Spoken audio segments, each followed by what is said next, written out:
Para esta vez trataremos el tema de la Guerra de los Mil Días, pero para hacerlo hay que remontarnos hasta el siglo XIX, donde tendría fin la Guerra de la Independencia y se empezarían a registrar en Colombia varios conflictos o guerras civiles, primero entre bolivarianos y santanderistas, centralistas y federalistas, esclavistas y abolicionistas, confesionales y seculares, que posteriormente evolucionarían a conflictos entre conservadores y liberales. Después llegaría la Constitución de Río Negro de 1863, establecido por los liberales radicales, sembrando el anticlericalismo y el libre mercado, hecho que ocasionaría que los liberales independientes junto a los conservadores retomaran el poder en la guerra de 1884-1885 y que redactaran la Constitución de 1886, que pretendía lo opuesto de la Constitución anterior, lo que después adoptaría el nombre de la Regeneración. Los liberales realizaron un intento de insurrección fallido en 1895,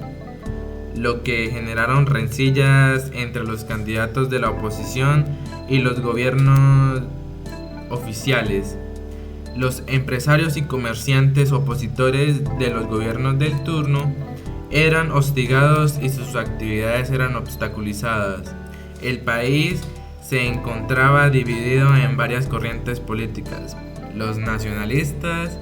que se caracterizaban por ser altamente excluyentes con los liberales, los conservadores históricos y los liberales. Luego, los conservadores disidentes se apartaban del Partido Nacional con un manifiesto titulado Motivos de la Disidencia, documento que era una acusación de prácticamente todos los aspectos de la regeneración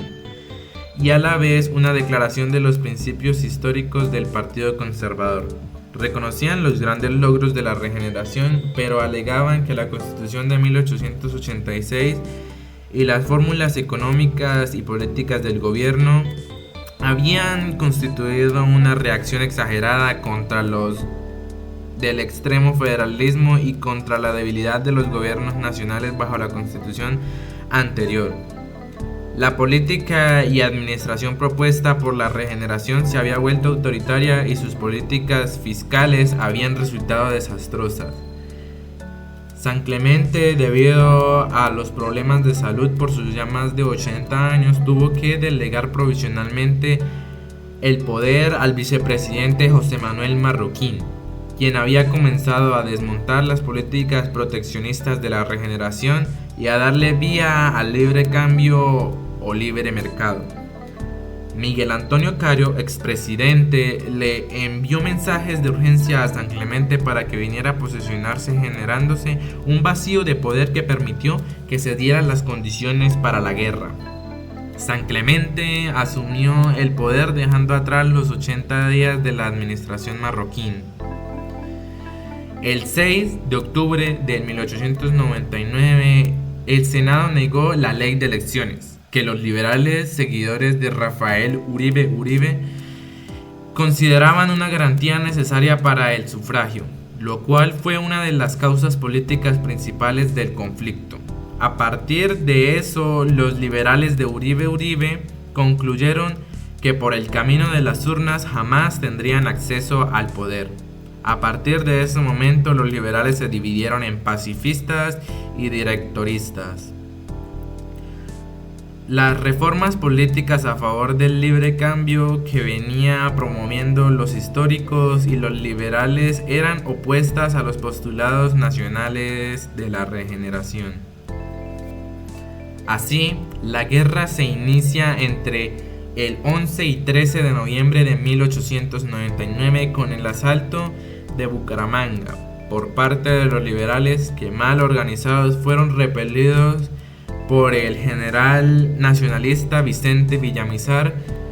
dejando cerca de 1000 muertos y 500 heridos. Los insurrectos recibieron el apoyo de liberales de otros países, especialmente de Venezuela. Es necesario mencionar que el conflicto generó una larga guerra de guerrillas en la que ambos bandos cayeron en excesos y brutalidades a una escala jamás vista en Colombia desde la independencia. En la primera fase, los liberales se alzaron en varias partes del país, empezando de inmediato a atacar pueblos ante la falta de reacción del gobierno, quien fue tomado por sorpresa en lugares como El Socorro por parte del general Juan Francisco Gómez Pinzón y sus tropas, y como en San Gil, además también en lugares como el barrio de Las Llanadas, Hoyo Caña, Río del Oro, y así los alzados consiguieron apoderarse de prácticamente la totalidad del departamento de Santander, estallando levantamientos en Boyacá, Tolima y Magdalena, a lo que el gobierno respondería declarando ley marcial para todo el día 18 de octubre. Sufriendo sus primeras derrotas los del bando liberal en la batalla de los obispos en el río Magdalena, con la flota rebelde destruida, y los liberales partieron con los batallones de cazadores libres de Ocaña, Carmen de Santander, Córdoba y La Palma a librar los combates de Peralonso, Cáchira y Arboledas. Tras alzarse con la victoria allí, fueron a una rotunda derrota en la zona límite con Ecuador, pese a tener el apoyo del país vecino. Los liberales decidían atacar en Panamá, donde tuvieron éxito en principio, pero luego de que llegaran refuerzos gubernamentales, el gobernador Albán logró restablecer su control en todo el departamento. Los hechos en Panamá y el Cauca mostraron al gobierno colombiano que la insurrección generalizada en todo el país había fracasado y que era posible atacar uno por uno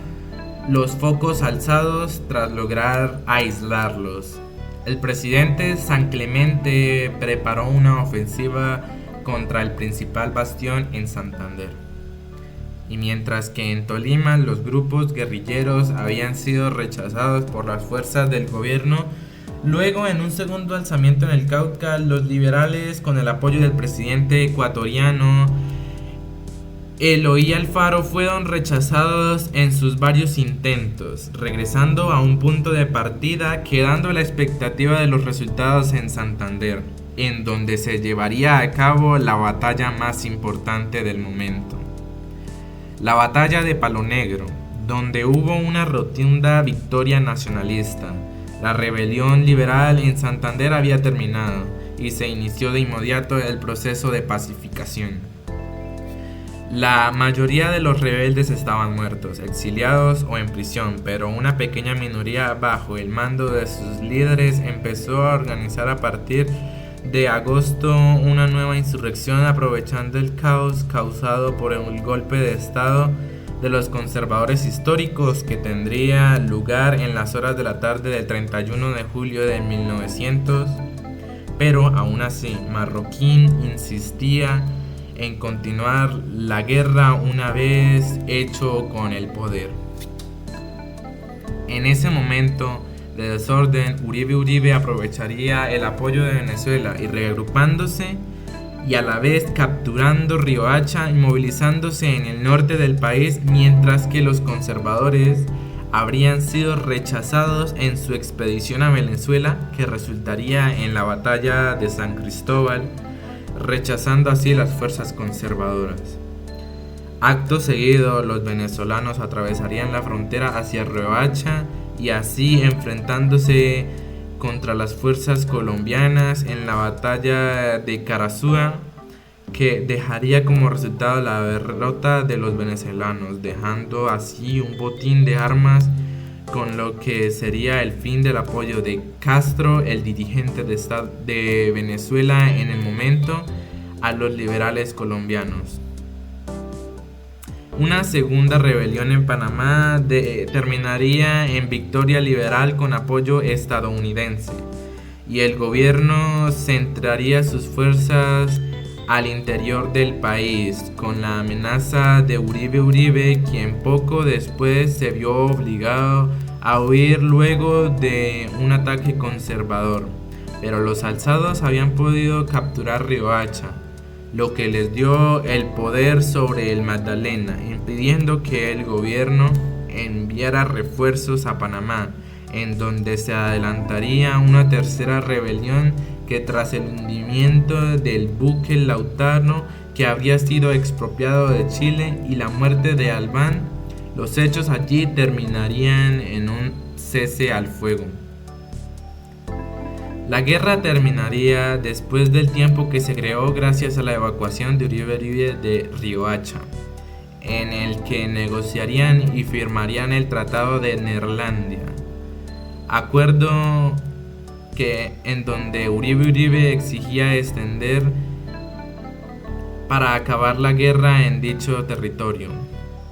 El Tratado de Paz definitivo se firmó el 21 de noviembre de 1902 a bordo del acorazado estadounidense USS Wisconsin, atracado en la bahía de Panamá,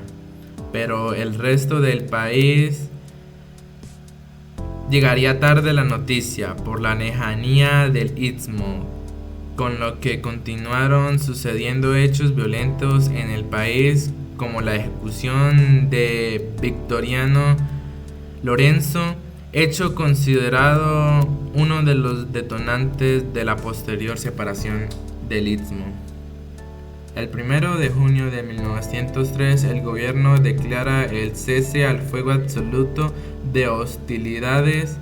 en el país, proclamando que el orden público había sido restablecido. Colombia quedó devastada, se dio una gran crisis económica y la deuda de los gastos militares en los que incurrió el gobierno. El país estaba empobrecido y sus industrias y vías de comunicación se encontraban totalmente destruidas. La deuda externa e interna eran considerables. Durante la guerra, se calcula que unos 75.000 hombres fueron movilizados por parte de ambos bandos, que llegaron incluso a reclutar niños soldados, dejando unas 39.000 bajas como máximo. Al país le costó proteger el delicado equilibrio de paz durante aproximadamente 45 años. Esto sin mencionar la separación de Panamá, que agravó la situación económica del país, pero de ese tema hablaremos después.